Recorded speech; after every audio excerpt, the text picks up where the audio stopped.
Bonjour, bienvenue dans cette nouvelle édition de Mobility TV. Aujourd'hui, on va parler de l'hydrogène, cette énergie alternative dont on parle tant. Alors, est-ce que c'est un mystère? Est-ce que c'est une légende? Nous sommes avec Philippe Boucli de la FIPAC, bonjour. Bonjour. Pierre-Étienne Franc d'Air Liquide, bonjour. Et Lionel Frenchkio de Hyundai France, bonjour. Bonjour. Merci à tous d'être avec nous. J'accueille également Victor Poirier de l'Institut Montaigne. Bonjour Victor. Alors, l'hydrogène, comme je le disais en introduction, est-ce que c'est quelque chose qui existe, qui va exister? Est-ce qu'on peut compter dessus ou est-ce que ça va rester un petit mystère, une toute petite part du marché? Comment est-ce que vous voyez les choses? D'un point de vue des pouvoirs publics, je pense que c'est un débat qui existe depuis maintenant quelques années, c'est pas tout nouveau. Si on reprend la loi de transition pour une croissance verte en 2014, l'hydrogène avait déjà une belle part dans ce texte. Mais je pense que la nomination de Nicolas Hulot au ministère de l'écologie a amené une nouvelle dynamique plus volontariste sur ces nouvelles technologies. Et en parallèle, on vient d'apprendre les chiffres de 2016 de pollution, on vient de dépasser nos objectifs de gaz à effet de serre de plus de 3%. Donc c'est vraiment un débat qui a le mérite d'être actuel et qu'il faut se poser le plus rapidement possible. Lionel Frenchkio, alors vous avez, j'allais dire, concrétisé les choses parce qu'il y a eu une Hyundai iX35 Fuel Cell, première voiture à hydrogène vendue en France, c'était en 2014, il y a 4 ans déjà? Absolument, effectivement, on a été la première marque à mettre au catalogue un véhicule à hydrogène, donc il y a maintenant presque 4 ans, et depuis le lancement de ce véhicule, on a 1000 qui ont été distribués dans le monde, dont une centaine en France. Donc 1000 dans le monde, 100 en France, c'est quand même un repère ça? Absolument. Ouais, dans le sens où la France est porteur a été moteur sur ce sujet-là, notamment au travers d'un partenariat important avec une société de taxi sur Paris. Ouais, alors Pierre-Étienne Franc, Air Liquide évidemment a joué un rôle un peu dans ce développement. Tout à fait. Parce qu'on aide la société de taxi à se construire, on fait les stations pour accompagner ce mouvement.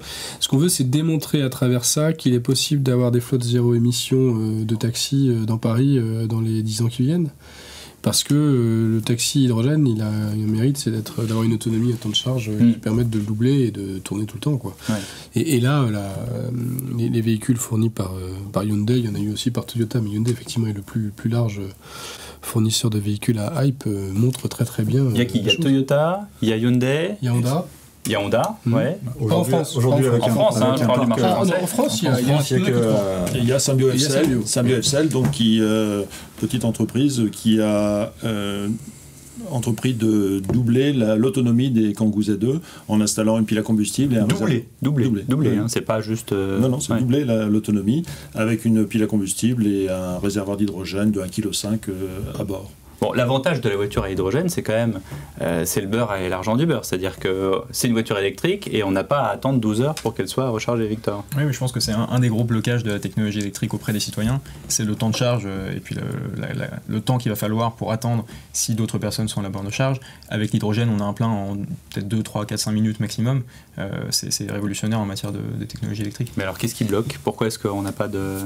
Il faudrait que les constructeurs mettent plus de voitures sur la route, mais ils vont me répondre qu'il faudrait mettre plus de stations. Donc voilà. Alors, effectivement, on va raccorder les wagons. Qui a raison? Le développement de l'offre est important. C'est-à-dire qu'effectivement, le fait qu'aujourd'hui, nous, on y soit là depuis 4 ans, que d'autres constructeurs, Toyota, Mercedes arrivent aujourd'hui sur ce marché-là, Honda également.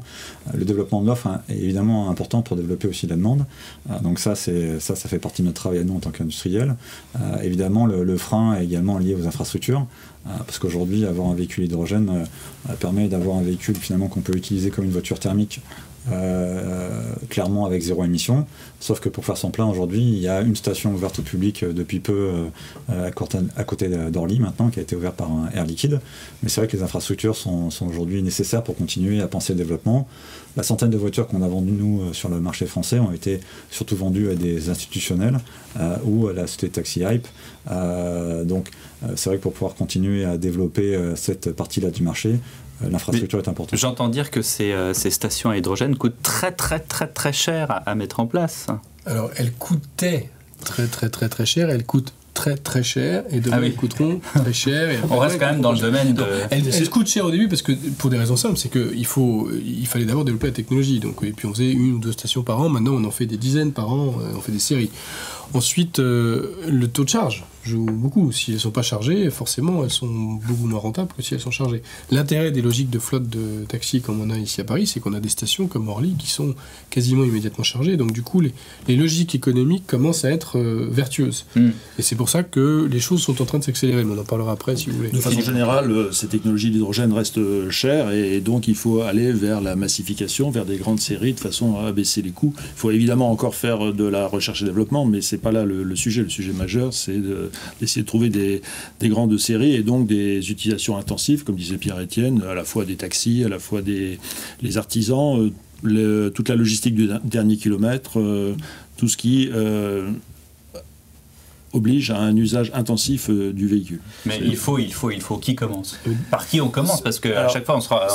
Peut-être que Victor a une explication ou non, que disent les pouvoirs publics? Les pouvoirs publics, encore une fois... Ils disent on a l'électrique et ça nous suffit? Oui, mais depuis quelques mois, je pense qu'on a pivoté dans la logique. On est passé d'une logique de moyens à une logique d'objectifs, ce qui veut dire tout simplement qu'on ne va plus imposer une technologie plutôt qu'une autre. Et ça peut être encourageant pour l'hydrogène puisque ça fait partie du mix potentiel de technologies qui font l'automobile de l'avenir.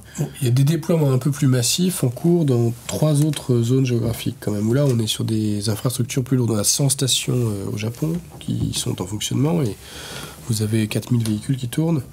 Vous avez une quarantaine de stations en Californie avec à peu près 3000 véhicules qui tournent. Et en Allemagne, on a une consortium de 6 acteurs, au Japon on en a fait un aussi pour faire ça, qui est en train de construire 100 stations aussi de façon à accompagner le mouvement. Donc en France, il nous manque de massifier ce qu'on a commencé, et puis il faut qu'il y ait un constructeur français qui s'y mette, pour être très clair. Parce que il y a des projets parce que si un Français ne s'y met pas, il n'y aura pas l'impulsion. Parce que quand il y a un Français qui s'y met, d'un seul coup, l'ensemble du système se... bien sûr, parce que se met en branle. Les autorités, les pouvoirs publics disent bon, il faut aider Renault, il faut aider c'est toujours plus compliqué de subventionner des technologies qui ne sont pas des technologies domestiques, on va dire. Même si par exemple vous, demain, vous dites la voiture à hydrogène de chez Hyundai, on va la produire en France? Ah, ça changerait peut-être. Qu'est-ce que vous attendez? C'est pas prévu dans très longtemps. Ça, c'est une excellente question. Il y a des régions qui sont à la manœuvre. En Auvergne-Rhône-Alpes, il y a un projet Zero Emission Valley, avec donc le projet de 1000 véhicules, 20 stations d'ici 2 à 3 ans, avec une initiative très forte de la région, notamment du président de région, et également un soutien fort de l'Europe. L'Europe qui, jusqu'à présent, a beaucoup aidé à l'installation de stations, que ce soit à Sarreguemines ou à un certain nombre de stations en France et en Europe, puisque... Il y a 900 véhicules qui tournent en Europe, donc c'est quand même pas si mal, et il y a une petite centaine de stations. Il y a beaucoup de projets un peu maillés entre l'Allemagne, le Benelux, les pays nordiques, et donc la sensibilisation au rôle de l'hydrogène est là. Il y a un autre élément qu'il faut avoir en tête et qui force le gouvernement ou qui incite le gouvernement à bouger, c'est que l'hydrogène joue un rôle sur d'autres sujets. C'est que c'est un vecteur énergétique beaucoup plus global que simplement la mobilité. Il y a eu un appel à projet territoire il y a 2 ans. Il y a eu une centaine de réponses de toutes les régions. Toutes les régions de France ont répondu avec un ou plusieurs projets. Sur ces 100 projets, il y a une quarantaine qui sont labellisés, c'est-à-dire reconnus aptes à recevoir des financements, divers financements publics et évidemment avec une forte participation du financement privé. Et dans tous les projets, vous avez une composante mobilité. Mais au-delà, comme disait Pierre-Étienne, au-delà de la mobilité, l'hydrogène, c'est un vecteur énergétique. Donc il répond à des besoins de mobilité, mais également il peut aider à décarboner l'industrie et il peut également... être utile dans le résidentiel tertiaire, et on commence à avoir des projets de ce type-là. Vous me disiez, il faut un constructeur français, mais je comprends, parce que c'est une figure de proue de l'économie française, mais Air Liquide aussi, c'est une figure de proue. Nous, on fait beaucoup de choses. En France, on y produit nos stations, on est quand même en train de soutenir toute la filière pour mettre en place ces logiques de taxi, les stations qui les accompagnent, la production d'hydrogène vert, on participe à tout un tas de discussions avec les ministères pour essayer de mettre en place un plan français, auquel la FIPAC participe aussi. Et quand vous dites on a Hyundai comme partenaire, on vous dit non, parce que Renault fait de l'électrique. C'est super, mais ça serait bien que Peugeot soit là aussi et que Renault soit là aussi. On vous dit ça clairement? Bien sûr. Oui. Non, mais ça va mieux en le disant. Oui. Bien sûr. La raison pour laquelle le pays est passé, en tout cas, dans une logique très massive du 100% électrique, c'est aussi dans cette logique-là, de soutenir un de nos constructeurs nationaux qui avait pour stratégie, évidemment, les véhicules zéro émission, en tout cas batterie, je vais l'appeler comme ça. Maintenant, ce qui est intéressant, c'est qu'effectivement, tout le monde est en train de se rendre compte que ça ne peut pas être l'unique solution. Et que la seule alternative crédible aujourd'hui, c'est l'hydrogène, ce qui veut dire que finalement, un peu contraint et forcé, on va y aller. Et comme vous le disiez, Air Liquide fait partie, mais il y a d'autres grosses entreprises françaises qui sont Total, etc. Donc il y a des gros. Total suit, Plasticomnium, Plasticomnium. C'est des grosses entreprises françaises qui vont embrayer. Donc de toute façon, je dirais à court, moyen terme, les choses vont avancer et de plus en plus vite parce que il n'y a pas d'alternative crédible entre guillemets sur du déplacement massif entre guillemets ou régulier ou important à cette technologie-là, en tout cas pas au moment où on se parle. La mobilité, c'est pas que les voitures, il y a des trains. Vous avez vu que camions, si vous voulez, la moitié des rails européens est toujours en diesel, donc il faut l'électrifier. Aujourd'hui, Alstom a sorti des projets de trains électriques qui sont en train de se mettre en place en Allemagne. La SNCF est évidemment intéressée et commence à regarder le sujet, fait partie avec nous d'un projet d'étude du marché français. Les trains hydrogène, c'est la solution si vous voulez électrifier et que vous n'avez pas de ligne électrique. Vous n'avez pas de ligne électrique, vous n'allez pas en construire, parce que sinon vous allez avoir de nouveau des mouvements de foule anti-construction de ce genre de ligne qui défigurent les paysages, etc. Puis surtout, c'est très cher, c'est beaucoup plus cher de faire à l'hydrogène. Vous avez les camions qui vont passer l'hydrogène aussi, les bus. Les avions ? Non, pas encore. Les avions, si, ça fait partie des sujets aussi. On y pense. C'est plus lointain. Parmi les adhérents, on a notamment Dassault Aviation. On travaille pour l'instant, je ne vais pas vous dire qu'on va voler avec de l'hydrogène dans le futur immédiat, mais sur tout ce qu'ils appellent les auxiliaires à bord, c'est-à-dire pour la climatisation, pour réchauffer les plats, pour la cuisine, pour tous les auxiliaires, il y a de la place pour de l'hydrogène, avec l'intérêt de déconnecter l'énergie de propulsion de l'énergie à bord, avec une possibilité d'optimiser les deux, et c'est là qu'on trouve des business models intéressants. Donc finalement, ce marché de l'hydrogène est en constante progression. Parce qu'on est en train de passer à la phase de projet d'échelle. Et tout l'enjeu des discussions en cours aujourd'hui en France, c'est de trouver le bon marché pour démarrer cette mise à l'échelle. Et il y a probablement un premier marché qui est de faire du power to gas, c'est-à-dire de l'hydrogène vert, parce que c'est très important que cet hydrogène soit vert dans sa production. Et donc là, on peut faire très vite des très gros projets. Et quand on a de l'hydrogène vert, ensuite, il faut savoir quels sont les usages aval. Et les usages aval naturels, c'est le transport. C'est le plus rapide. Et c'est là où on aura les masses le plus rapidement. Voilà. Victor ? Non, je pense qu'un point qui a été soulevé qui est important, c'est en fait, le mode de production de l'hydrogène, parce qu'aujourd'hui, on parle beaucoup d'hydrogène comme étant quelque chose de vert. Tout dépend en fait de la matière, de la manière dont elle est produite. Si elle est faite par électrolyse, par exemple, c'est beaucoup plus propre. Si on part d'énergie fossile pour créer de l'hydrogène, là, il y a encore un petit débat, à savoir, on est plutôt équivalent à un véhicule hybride en termes d'émissions de gaz à effet de serre si l'hydrogène est produit à base d'énergie fossile. Donc, c'est important que l'hydrogène puisse se développer, mais c'est aussi important qu'on se concentre sur l'hydrogène le plus vertueux, qui aura un meilleur impact sur l'environnement. Mais derrière tout ça, il y a un véritable enjeu industriel. On parlait des bus à l'instant. On essaie au niveau de l'Europe de fédérer une centaine de villes pour avoir un appel d'offres qui porterait sur 1000 bus.